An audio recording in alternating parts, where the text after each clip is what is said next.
everyone, Jeff from Oakbound Studio here. Thank you for joining me. If you are new to this channel and you've come here looking for some vintage wargaming stuff or some current Oakbound wargaming stuff, maybe check out another video this week. If you are a long-term member of this channel, thank you for coming back. This video is going to be a bit different, in fact a lot different to my usual content. I hope you'll stick around. I hope you'll find it interesting, enjoyable, but you may not. Sorry for that. I'll be back with normal content next time. And if you have just joined or have just visited this channel for this video, thank you. Great to have you here. This is very different to a lot of the stuff that I do, which is mostly vintage wargaming and Oakbound wargaming related stuff. So there probably won't be many more videos like this, but if it's of interest to you and you'd like to see more, then maybe I can do a few spread out through the next couple of years, maybe, but not too many of them, because it's not something that I plan to do a lot of. Ooh, what is it? Well, you'll know already from the title, but I'm just going to give a little preamble as to why I'm breaking from the norm and doing this video. Firstly, if I pan down, woo, you can see my workstation is quite a state. I'm finishing off some painting for a game next weekend. This is going to drop suddenly. There we go. So I've got that on the go. Over here in this corner, I've got my Maison tile boards that are going out for that game next weekend. If you look over here, the shelves that are normally full of miniatures and stuff are empty. Where have all my miniatures gone? Well, they've gone down in these plastic trays. You can only see the top few, which are filled with scenery, but there's 20 of these trays down here. Woo! And they are all full of the miniatures that were on those shelves, which are my Warhammer armies, which are going to this game next weekend. So they're all packed. And when I say packed, I mean I took the movement trays off and I put them in these boxes, and I'm just hoping they're not going to slide around when I drive really slowly for 20 minutes until I get to the hall that I need to be at. Down here, can't quite get it, there we go. Down here is all of the casting bits and pieces for this year's Patreon, which I need to cast up ready to go, and there are some more calendars being packed. So it's kind of all go in the studio at the moment. Just let me fix this back in place. Yeah, and we've had lots of other stuff going on recently. Car troubles. Am I in focus? Maybe. Just try and find somewhere to even sit amongst all of this carnage that's in here. Yeah, car troubles and turning 40, which sucks, and various other things. So yeah, I've been a bit run ragged recently. But I had a nice break a couple of weekends ago, and I went up to London to visit my sister and to see the new 2024 London production of Starlight Express. If you have been a long-term member of this channel, and if you followed my blog previous to that, which is still up, and I still post on it, Finn McCall's, you may know that this time last year, I bought a new pair of roller skates that I was very excited about and got back into skate dance. And very shortly after that, they announced that there was going to be this new 2024 production of Starlight Express opening in London, which was also very exciting. Starlight Express is something that I've loved since I was probably 10. I don't know, maybe I came across it even earlier than that. I went and saw it in London for my 16th birthday. I went and saw it in London the following year when they announced that it was going to close, and I was like, I must go and see it again. I've seen it in Bochum.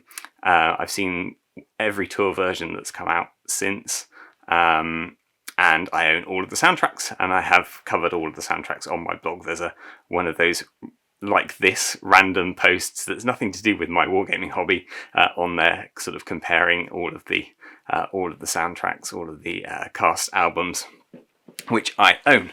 And so I'm a big fan, and it was what got me into skating in the first place. And it was my dream when I was a kid, and I was dancing and I was singing and I was performing and I was skating, obviously, to be in the show. And so when I got to college and I was doing my A-level dance and they announced that it was closing, I was like, oh, okay, all right, I'm not doing that then. Did toy with the idea of going. I learned it in German to try think that I might go to join the Bochum cast, but that never happened. Although when I went to see it in Bochum, I went with the theatre company that I was then working for out in Germany. And the stage manager that I was working with knew some people in the cast, so we did go out for drinks with the cast afterwards, which was really nice in Bochum.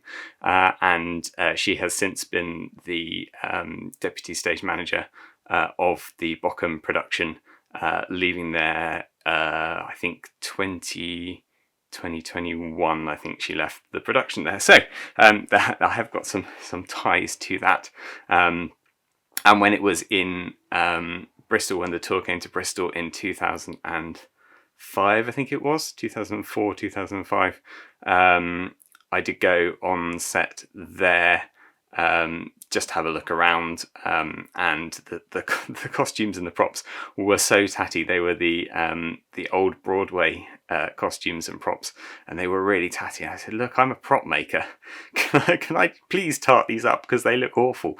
And we weren't allowed, because apparently these big tours, they have one central sort of prop house that issues everything to them, and any repairs have to go back there. They're not allowed to get freelancers to fix stuff. So anyway, I've had my hands on stuff, and I've been on set, and I've talked with the cast, and that's close as I'm gonna get, I think, to performing in Starlight. I think I'm a bit old now, even if I were to play Popper, my voice isn't up to it.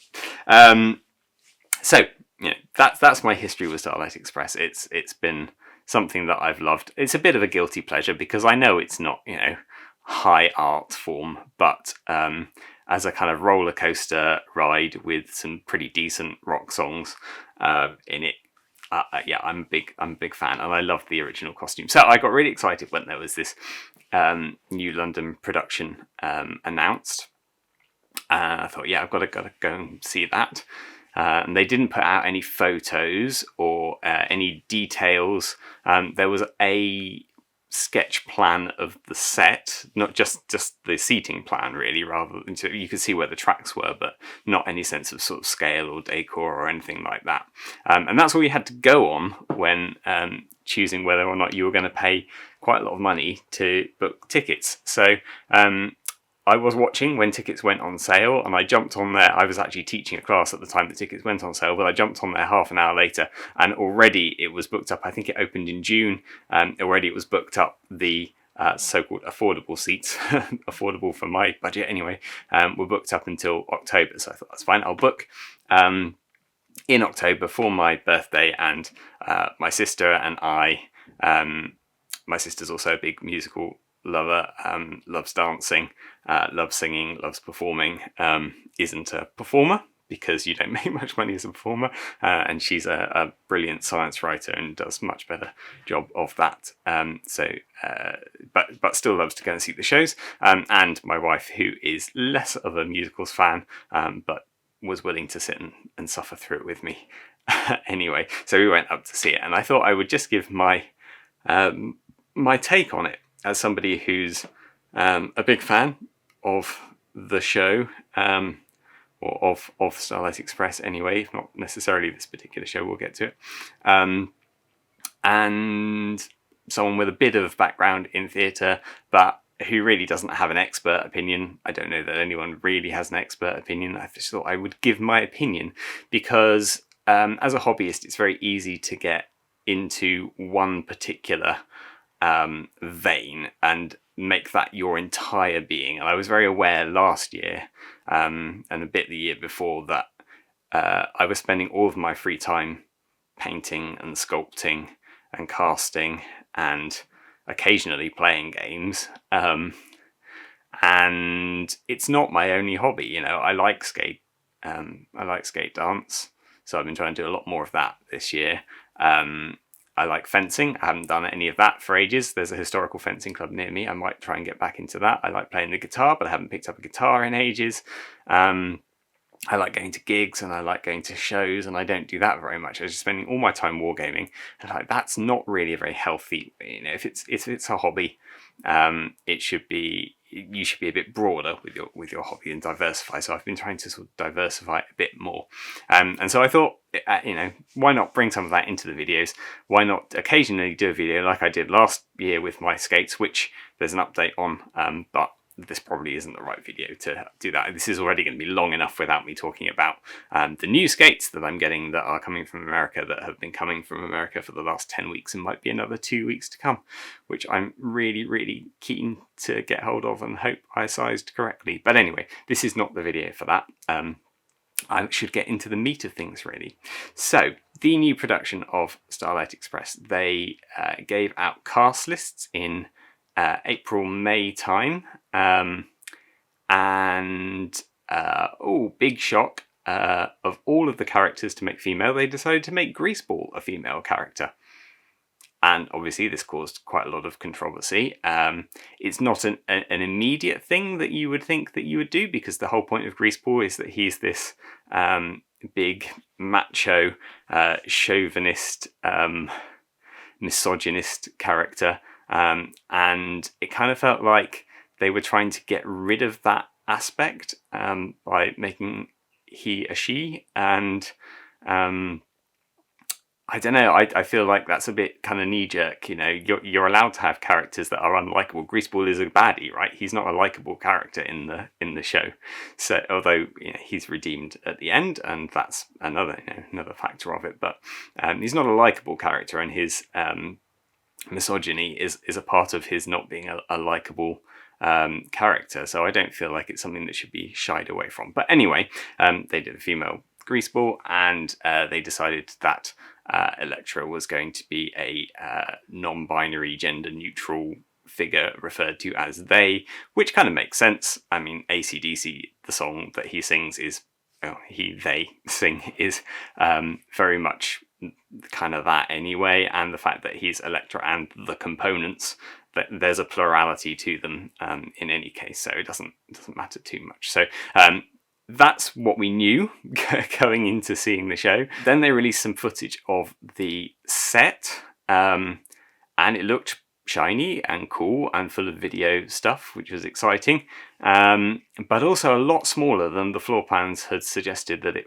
was going to be, perhaps, or had given the impression that it was going to be. So that was interesting.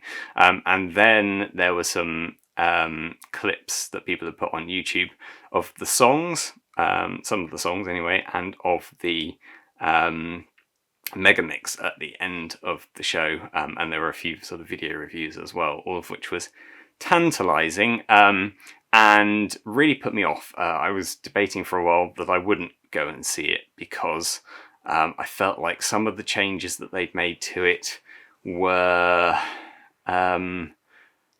I don't know, unnecessary and detracted from the storyline rather than enhancing the storyline. It was a bit of a kind of dumbing down, and that's always been kind of the case with Starlight. The original London show, it never had a very complex plot to start with, but subsequent editions removed characters, streamlined the races, cut down various bits, took out other aspects of characters, and so it's always been this kind of shrinking thing, and I feel like there wasn't enough in there to start with for you to take stuff out. You're going to end up with something very surface level, and maybe if that surface level spectacle is what you're going for, maybe it's like a Marvel film. I probably shouldn't say that, because people will tell me, oh, there's all kinds of depth in Marvel films, but you go for the explosions, don't you, really? You don't go for the plot. And if that's what they wanted to do with it, then I kind of see where they're going, but it kind of put me off.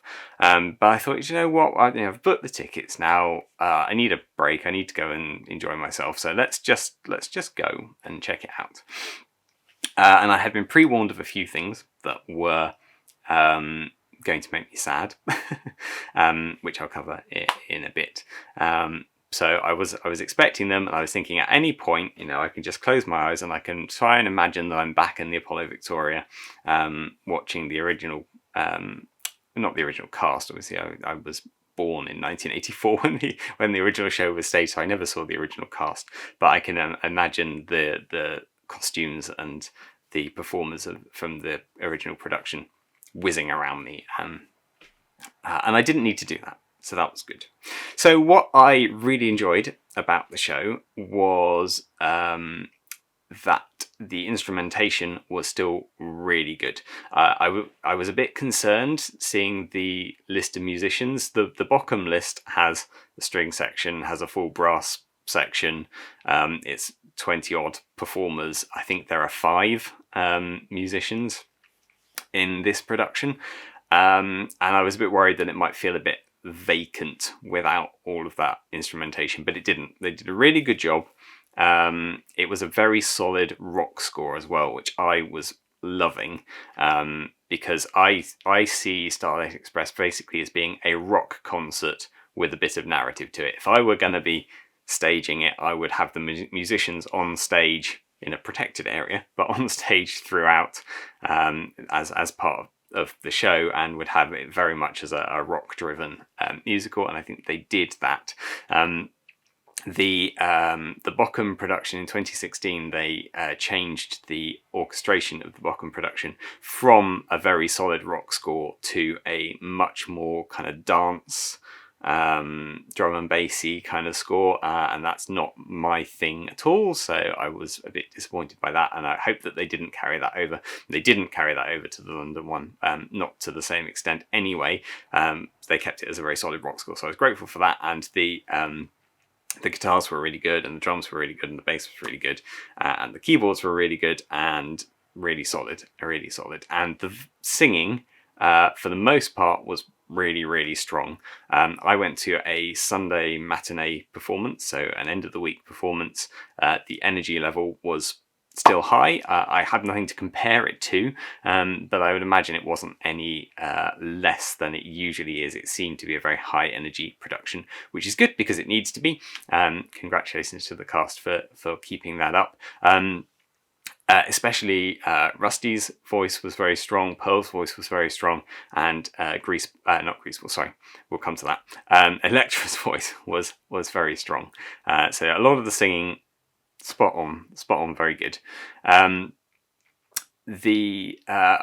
I've mentioned Greaseball previously, it didn't bother me at all during the production that Greaseball was not played by a guy. I didn't really think it made any difference to the production that it was a female Greaseball, but I did think that the performer playing Greaseball didn't quite have perhaps the same amount of presence on stage that is needed. Greaseball is this big flamboyant character. He's the champion. He's the king of the she whatever is the king of the railroad, and ought to be the dominant force in any scene in which they're present, except possibly for right at the very end when they're defeated. Spoiler alert, sorry. You knew that was coming there, right? So I feel like at any time Greaseball's on stage, Greaseball should be the focal point, drawing all attention to themselves. And that just wasn't the case in this production. Greaseball seemed quite small by comparison to a lot of the people on stage. And yeah, that felt a bit odd. That Greaseball was really not very much different from any of the other engines in terms of stage presence, which maybe she was having an off day, I don't know, but it was a bit of a shame, considering that she has some really belting numbers and a really interesting voice, a really nice kind of rock ballad voice. And maybe I've heard some people say that because the tunes were written for a male voice and they haven't changed the key, they haven't changed the register, that it's a bit more difficult for a female voice to sing.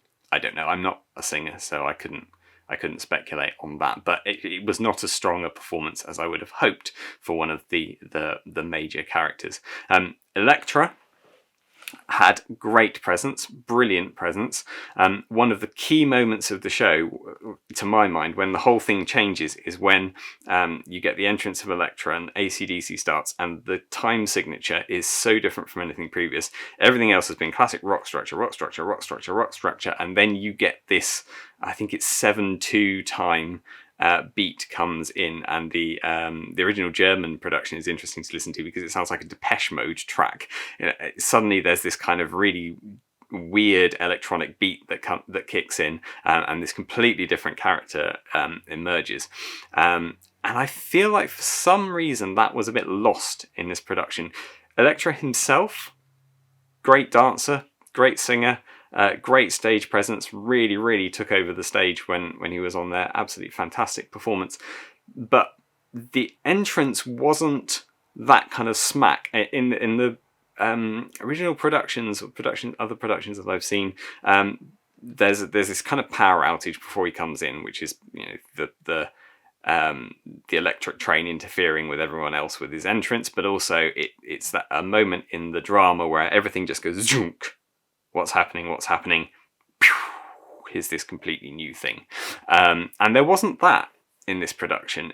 Everything was sort of ticking along on the same level, and I feel like that's something that I really picked up all the way through the production. With everything, there are different types of songs. There are obviously the love songs, there are the power ballads, there are the rock songs, there are the races with the kind of funk element to them, but everything was really kind of ticking along on a level pace, and there wasn't much up and down structure to it that I could perceive, and so it felt like this wasn't something new and exciting happening midway through the first act. This was just a kind of continuation of introduction to the characters, which is what we'd had previously, which was a bit of a shame and a missed opportunity. I also think when the not so much the touring productions did it differently, but when you've got productions that have got the big bridge element, and Elektra comes out in the bridge, or on Broadway he comes down from this little kind of I don't know, gantry that drops in the middle of the stage. That's a very definite entry point, and you've got a focal point, and you can see that entrance coming through.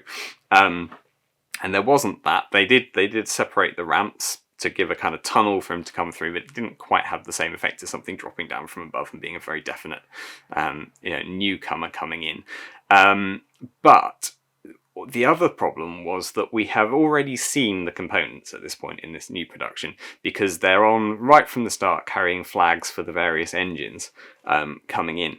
So their costumes, although they're completely different, they look like from a completely different production to the rest of the costumes in the show, which it's okay because they're a very different thing. Elektra is supposed to be this kind of alien presence, almost alien in the sense of different rather than otherworldly, but maybe a little bit otherworldly as well. They're supposed to be very different, so that makes sense. And the fact that the components all had identical costuming that looked like something out of a Vivienne Westwood model show, that was fine. It didn't bother me at all. That worked quite nicely, and the dance was good and the performance was good. But we'd already seen them carrying flags for the other engines, so that was a bit odd and jarring because it meant that they weren't newcomers on the railway track. Everyone had seen them already. They'd been around, so what was new and surprising about them turning up? Previously, in other productions, they'd have been dressed as the Greaseball Gang, carrying flags and things around. So they'd been very much marked as part of the established order of the railroad, and then they'd come in their component costumes as something completely different.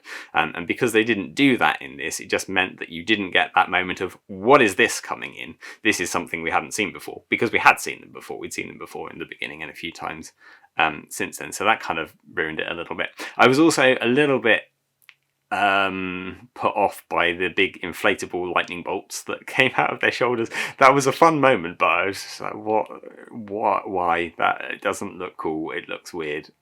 But the technology involved in doing that is quite impressive. But I didn't feel like it was worth it particularly. So that was a bit of a shame. AC/DC is my favourite song, I think, in the whole production.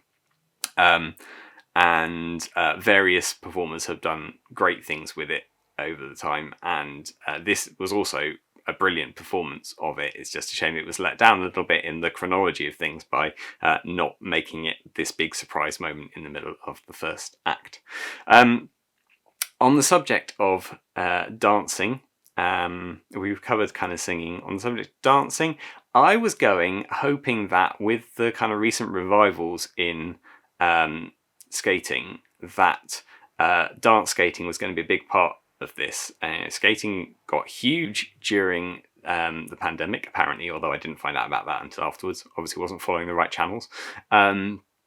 And there's loads of skate dance stuff around now. I know I've been participating in a lot of it for the last year or so. And there really wasn't any skate dance in this. There's a very good book, which my sister bought me for my birthday last year, which is called Skating the Starlight Express by Michael Fraley. He was the American skate coach who was brought in to coach the German production, the Broadway production, the Las Vegas production, then to re-coach the London productions and the various touring productions. So he was very, very involved, and the book is a very good insight into the process of teaching people who've never been on wheels before, who are perhaps are dancers, perhaps are singers, perhaps have got a little bit of skating experience, but probably not very much, teaching them to be proficient on skates and to do the things that they're used to doing on feet, on wheels, which is a lot harder. Take it from me, if you haven't done it, it's a lot harder.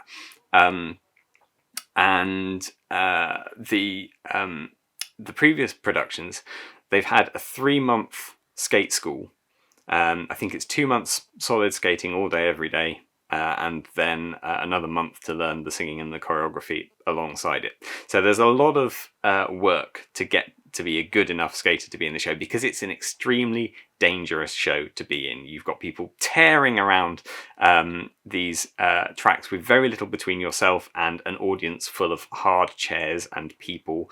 And the reason that the West End production came off was because that they could not get insurance at an affordable enough rate anymore, because there have been so many injuries and accidents in the show that the insurance was prohibitively expensive for them to carry on staging it. Even though it was subsidising Cats, which was the biggest West End running show, the audiences for Starlight were higher than the audiences for Cats, and Starlight was subsidising Cats for the last couple of years of its run, which is why Cats closed shortly after Starlight. But the reason that Starlight died was on the West End was because they couldn't get the insurance for it. So it is an extremely dangerous production, and you need to be a competent skater in order to do it. But the skate level of London casts has typically always been lower than German and American casts, because Germany has a bit of a skate culture and America has a really big skate culture, and a lot of the German casts were tutored by Michael Fraley, more so than the London casts were. So the London casts, typically they've been good dancers and good performers, and they've had some standout people like Danny John Jules, who played the cat in Red Dwarf, was a Rocky in the original London Starlight Express, can skate phenomenally well, is a great dancer and a great jam skater. But they're exceptions. The London casts have traditionally not been, or typically not been, as strong as skaters as in other productions. But I thought maybe this one, there's a chance to rectify that, given how big skating is in the UK at the moment. This doesn't seem to be the case. I don't know if they had a 3-month skate school. I know Michael Fraley wasn't involved. And given how they released the details on the casting and the audition information, it doesn't seem like they had more than about a month to learn to skate and do the rest of the performances. But if you know different, tell me, because this is just me kind of guessing from the information that trickled out through social media. I don't know that that's the case. But anyway, the level of skating was not brilliant. Given that this show's been on for 4 months now, I would have kind of expected people to seem comfortable on their wheels, and there were 3 or 4 performers who seemed very comfortable, very good on their skates. The rest, there was the wrong sense of danger. There was the sense that they might just take a tumble and fall over, rather than, they might over-egg a turn and go a bit hard. I don't know. It seemed like even after this amount of time performing the show, they were a bit unstable on their feet, which is a shame. And similarly, the choreography of previous productions has not been big on skate dance. It's been big on dance. It's been sort of MTV backing band kind of, or backing group kind of Pans People-esque dancing. I know that's not MTV. I know that's Top of the Pops, but you know what I mean, right? It's the kind of backing performer dancing that you'd get in a music video or a rock concert or whatever. And that's fine because that kind of fits with the ethos. It would be nice if there was a bit more skate dance in there as well. But Arlene Phillips, who choreographed the original productions, is a dance coach. She's not a skate dance coach, so she wasn't up on the skate dance moves. But again, it's a new production. It would have been nice for them to bring some of those elements in. And I feel like even the dance elements that were there previously, maybe that's not such a big cultural thing now, so they felt like it wasn't appropriate, but there wasn't a lot of dancing. There was a lot of posing, there was a lot of stepping side to side and gesturing, but there wasn't a lot of dancing in the show, which was a shame. And partly I think that's confidence level of performers because maybe they haven't had enough time to train on wheels, but also I think that's down to the staging. There's a great sense that the set of Starlight Express is really a part of the show because the performers move around it, it moves, it changes the dynamics, and it's a big part of watching the show. The lighting is all mounted on it, or has been typically, traditionally. So the set is really a big performer as well as the people whizzing around it. And I feel like the set was too simple and too small for that to work properly. They had a big back ramp. They had the central circle that is typical, and they had the tracks that ran around the audience. But the tracks that went around the audience, they were about 1 metre wide, maybe just over 1 metre wide in some places. Apollo Victoria, the inner paddock that went round the front, yes, was a bit wider than that, not much wider than that. But the outer tracks where the races took place, 2 to 3 metres wide, with camber on it so that you could go really fast and a lot longer, and the curves at the back were a lot smoother. Another thing that Michael Fraley's book details is the specifics that they went into when designing the gradients of ramps and the size of turns and things to make sure that the performers could go around them at enough speed that they weren't going to injure themselves. And this set was too small, and the tracks were too tight, and the gradients at the back were too steep. So anytime a performer went onto a track round a corner, they had to slow down. Anytime they went up a ramp, they had to slow down. Anytime they came down a ramp and were going really fast, they had to work really hard to slow down before they got off the end of the ramp because there wasn't anywhere to go. And the stage, the central flat bit of the stage itself, wasn't really big enough for the whole cast to be on it dancing in the kind of circles and formations, skate formations that they were in Bochum and in London and on Broadway.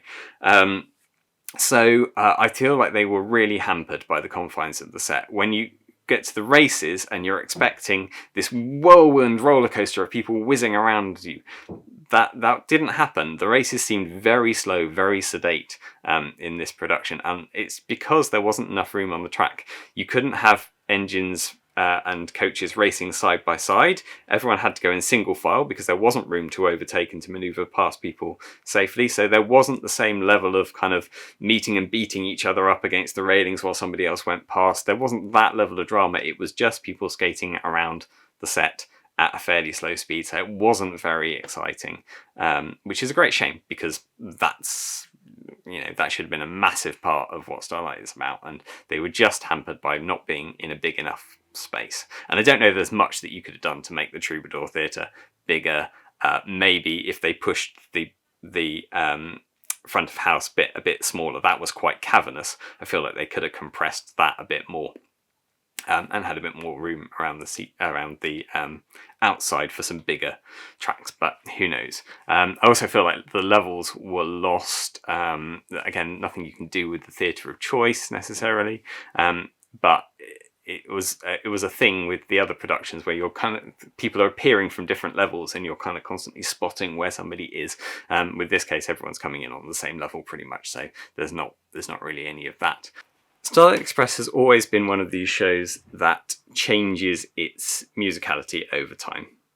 It's a show for the young people, generally, typically, and so as musical styles change, so the songs in the show change, and that's just a part of it, and I may not like all of the changes, but I appreciate why they're there. So this production A lot of Locomotion was out, which is a shame. I really like a lot of Locomotion. I appreciate that some of the lyrics, come and bite my boigers, I'm hot and cheap and quick, probably not that appropriate given the day and age, but you can swap lyrically out without changing the whole song. And the replacement, which is the replacement I Am Me, I think, which they put in Ich bin ich in Bochum in 2016, I don't feel like is an improvement. There's not a lot of tune to it, but I appreciate it's a musical styling choice that they've chosen to bring something more modern and bland into the production.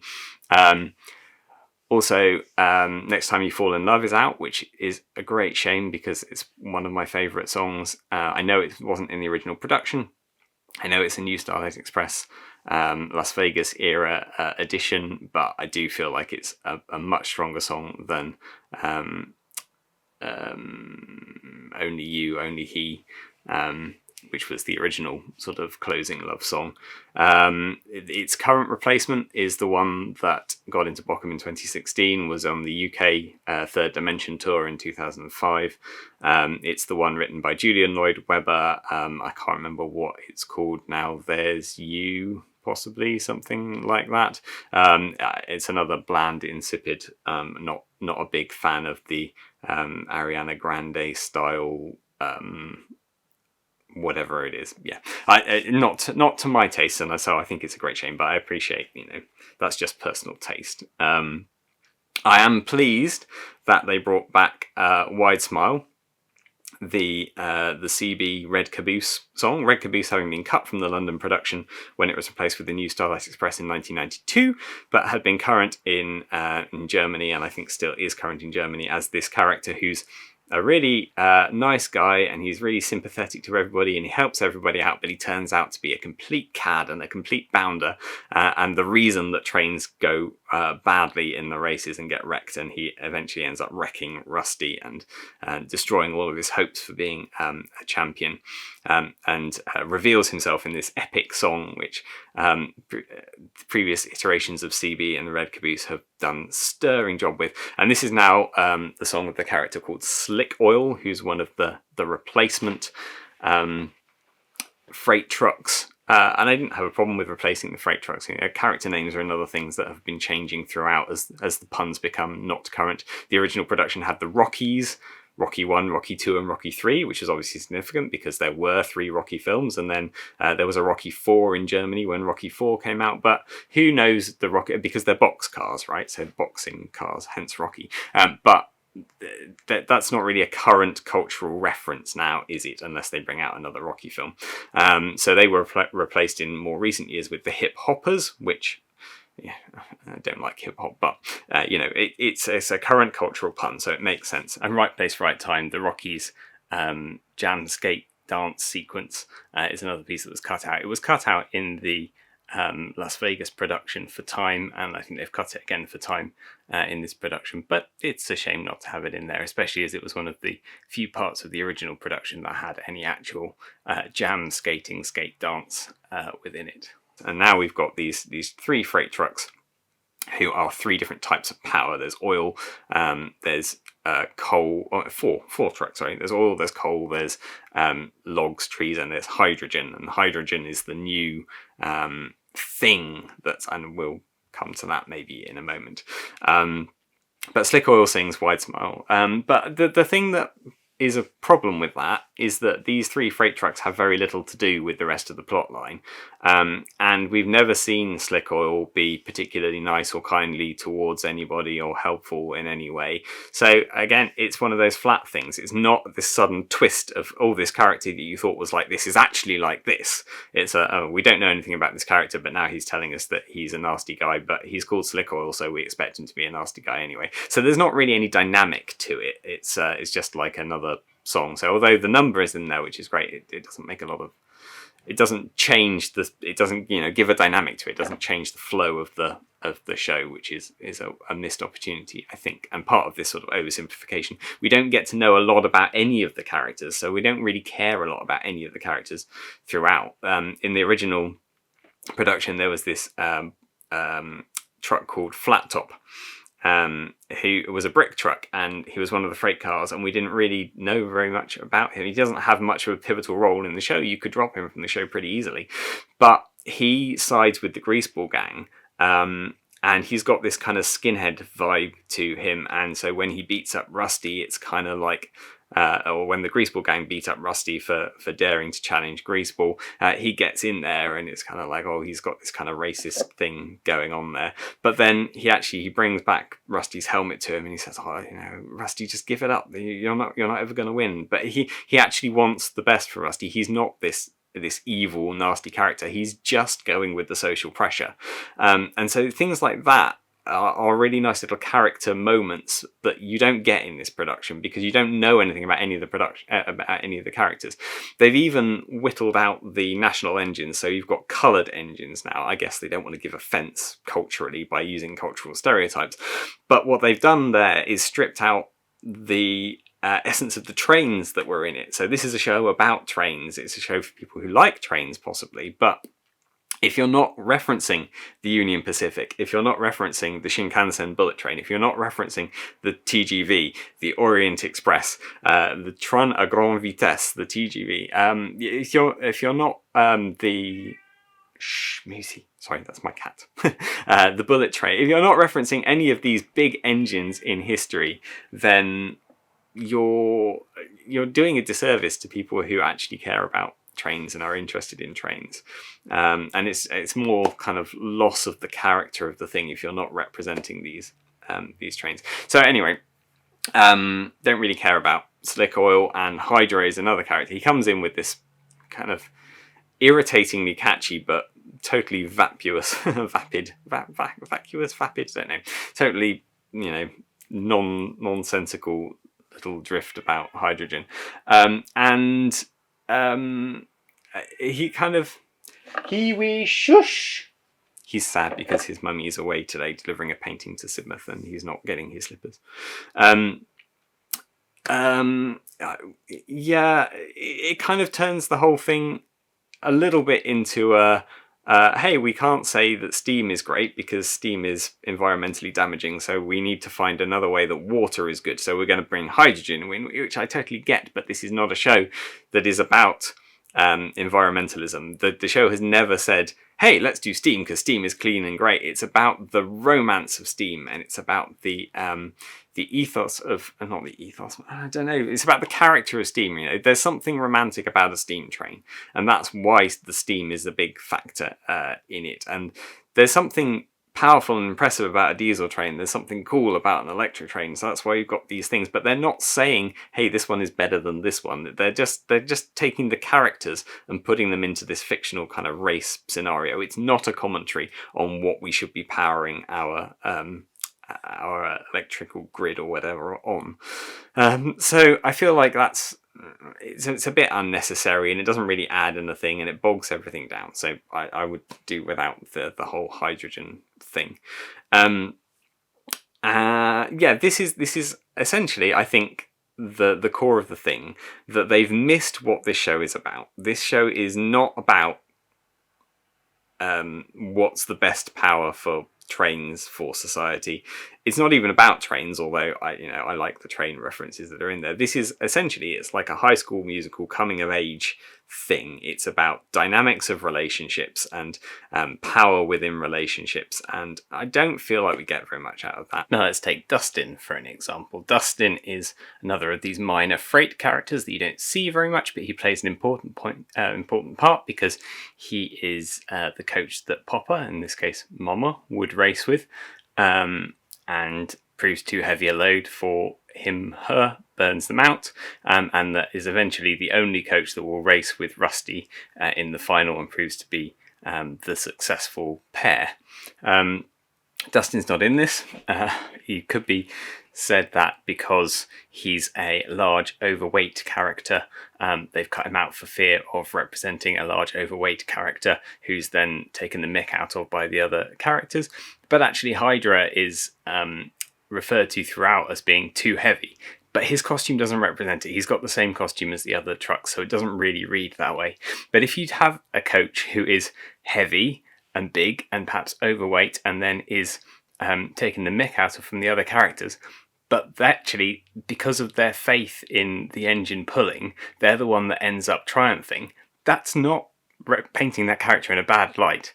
That's saying that actually having the faith and the motivation to do something and to go with something is more important a character trait than your physical build. So they're losing saying something there by cutting that character out or not representing that character in an overweight way.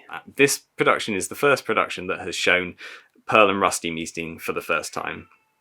Shh. Sorry, well, I'll ignore him in future. And so there's no background to their relationships. They have this meeting in the first place in the sense that there might be a relationship there, but there isn't anything beyond that. So there's nothing at stake there. Rusty is treated a little bit meanly, but not to any extent as meanly as he is in the other productions. So I don't feel like he's really an underdog in this production. So I don't feel like he has much to lose or much to gain from racing. It loses so much power dynamic. So I enjoyed it. I'm glad I went to see it. I won't be buying the soundtrack if and when the soundtrack comes out. I think they are doing one. I don't think I'll buy this one.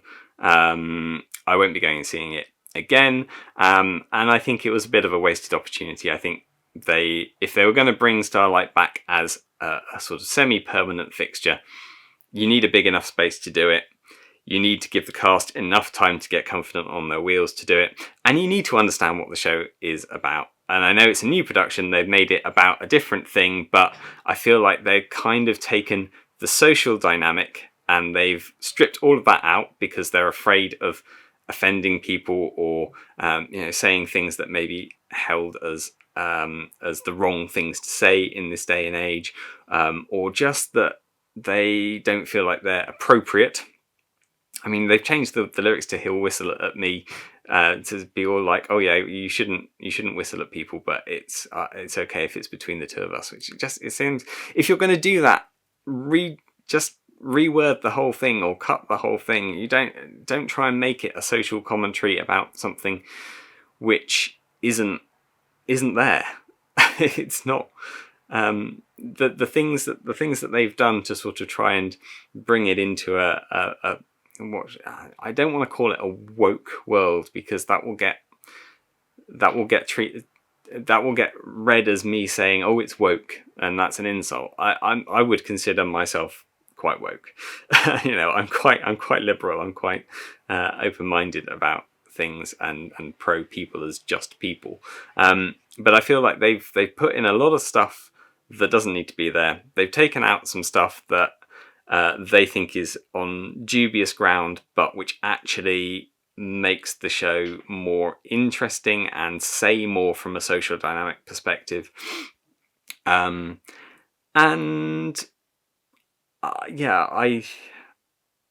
my position on it, really. I think it's a wasted opportunity. It could be a really good show, but it's too small and they've taken it in the wrong direction, I think. So go and see it, form your own opinions, enjoy it because it's an enjoyable thing. It's a bit of mindless fun for a couple of hours, but the stuff that they've tried to make a social point on doesn't work, I don't think, and the stuff that they've avoided because of the social impact that they think that it's going to have, I think is to the detriment of the production. So there you go. That's my take on the 2024 production of Starlight Express. Next week, this lot will have been on the table. So if you've lasted this long and you're a wargamer, there'll be some stuff for you to see that's hopefully more interesting next week. If you're a theatre fan, if you're a Starlight fan, nice to see you here. I hope I haven't put you off, but there probably won't be any more Starlight content, although I might talk about my new skates sometime soon. All right, well that's it from my opinion for now. Take care, and I shall see you next week.